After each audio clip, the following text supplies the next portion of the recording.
The Scream franchise has many secondary characters to love, from the cool yet terrible at trivia Kirby, to popcorn aficionado Casey, to one of the best cameos in horror history, Jada Pinkett as Maureen Evans. But my favorite has always been Randy, the nerdy film lover.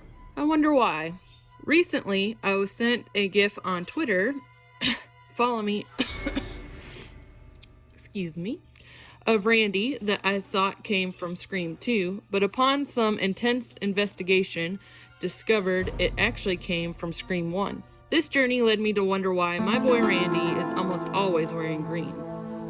This seems intentional, but what could it mean? Color can be a super important piece of the visual storytelling process.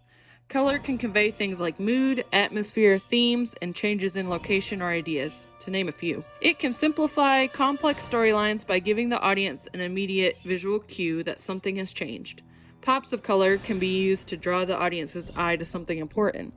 Specific colors can be associated with a character. It is not always easy to determine what color choice is supposed to mean, however. Not only can color be used in what feels like a million different ways by a filmmaker, each color can have a long list of sometimes contradictory meanings. Blue can mean peace and tranquility, but it is also used in horror films to create an eerie atmosphere. Red can mean love and desire, but also violence and danger. Green is no exception to this.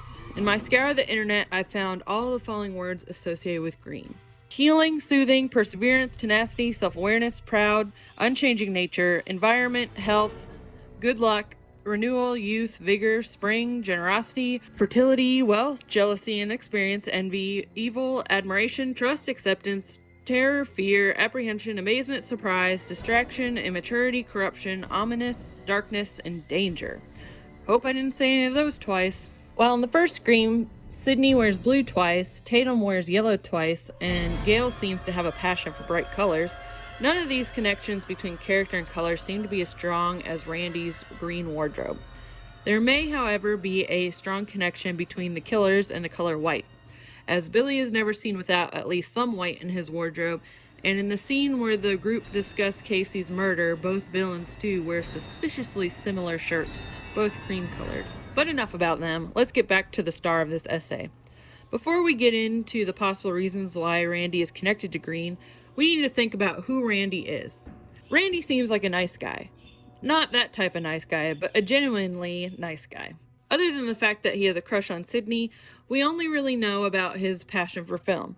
This permeates every part of his characterization. His job, working at a video store. His college classes, film-related. His sense of humor, film quotes. He seems to relate almost every conversation back to films, whether it is a serious or playful topic. There are 3 theories I came up with to explain Randy's connection to green. Theory number 1. Randy is meant to be characterized by the good ideas green is connected to. This is the theory I doubt the most. He isn't spending much time in nature with all those movies he is busy watching. I doubt working at a video store has made him very wealthy, and getting shot certainly isn't very lucky. While words like youth and perhaps vigor could be used to describe Randy, I don't think they are important enough to his characterization to warrant building his wardrobe around the color that symbolizes them. Theory 2 is that the audience is supposed to associate Randy's wardrobe with green's negative connections. I find this theory more likely than the last. In Scream, there is a question of whether or not Randy could be the killer, and perhaps his green clothes are meant to make this suspicion subconsciously more believable to the audience. If Scream was made by Disney, this would absolutely be the case. Disney loves to associate green with the bad guy of their films. But Disney isn't the only one using green to make its audience squirm. Green has been associated with unpleasantness in a lot of horror films as well. It has been used to symbolize sickness, decay, and the disgustingness of a phony pie sold by a homophobe. So perhaps Randy's penchant for green is supposed to make us wary of him. After all, the first time we see him after he is confirmed not to be the killer is one of the few times he isn't wearing green. However, the green soon makes a comeback in the form of this very stylish jacket, which brings me to my final and favorite theory. Randy's love for green could be an ode to his passion for horror films. When we see Randy at his video store job, the camera passed a TV playing Frankenstein.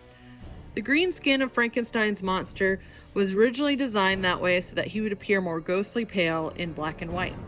But regardless of original intention, the color green has become part of our cultural image of Frankenstein's monster. And Frankenstein's monster isn't the only green we see associated with classic horror. While the movies were in black and white, the posters were vivid, many of which featured green prominently. It would make sense to me that a character whose whole personality is built on a love for film would have a wardrobe to match, and perhaps his green clothes are a more subtle way of connecting to his love of film than hitting the audience over the head with copious amounts of film-related t-shirts people like me wear. So what do you think? Do any of my theories seem possible to you? Do you think Randy's clothes even mean anything at all?